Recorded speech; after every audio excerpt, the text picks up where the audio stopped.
శ్రీరామ శ్రీరామ శ్రీరామ. సీతారామ కళ్యాణంలో యజ్ఞోపవీత ధారణ ఎందుకు చేస్తారు? కర్మధర్మల పవిత్ర సంకల్పం. అగ్నిజ్యోతి మధ్యలో వేదమంత్రాల గంభీర నాదంలో భుజంపై వేసే ఒక తెల్లని దారమే కాదండి, అది దారం కాదు, జీవన ధర్మానికి ప్రతిజ్ఞ. యజ్ఞోపవీతం అంటే ఏంటి? యజ్ఞ అంటే పవిత్రమైన కర్మ. ఉపవీతం అంటే ఏంటి? భుజంపై ధరించే దారం. అంటే ఏంటి? యజ్ఞాలకు శాస్త్ర కర్మలకు అర్హత సూచించే పవిత్రమైన యజ్ఞోపవీతం. ఇది సాధారణంగా మామూలుగా యజ్ఞోపవీతం అని పిలుస్తుంటారండి. సీతారామ కళ్యాణంలో ఎందుకు ధరిస్తారు? కర్మాధికారం, right to perform rituals by lord Rama. అంటే ఏంటి? రాములు వారు అన్ని అధికారంతో చేయటానికి ఇచ్చే యజ్ఞోపవీతం. మహావిష్ణువు అవతారమైన లోకానికి మార్గదర్శిగా ఉన్న మానవ ధర్మాన్ని అనుసరించాడండి ఆయన.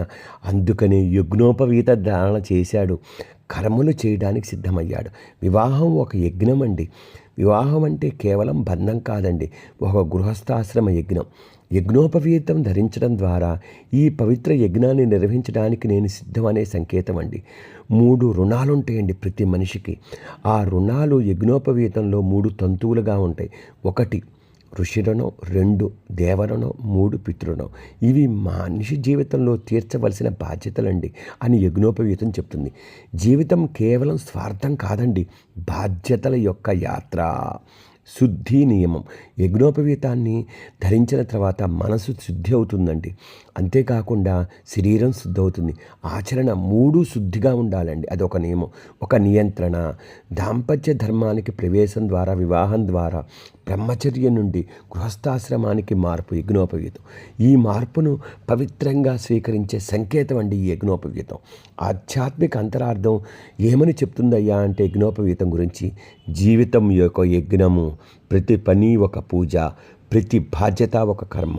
కాబట్టి యజ్ఞోపవీతం భుజం పైన వేసుకునేది కాదండి, మనసులో వేసుకున్న ఒక ప్రమాణం. ధర్మాన్ని మోసే భుజం జీవితాన్ని దివ్యంగా మారుస్తుందండి ఈ యజ్ఞోపవీతం.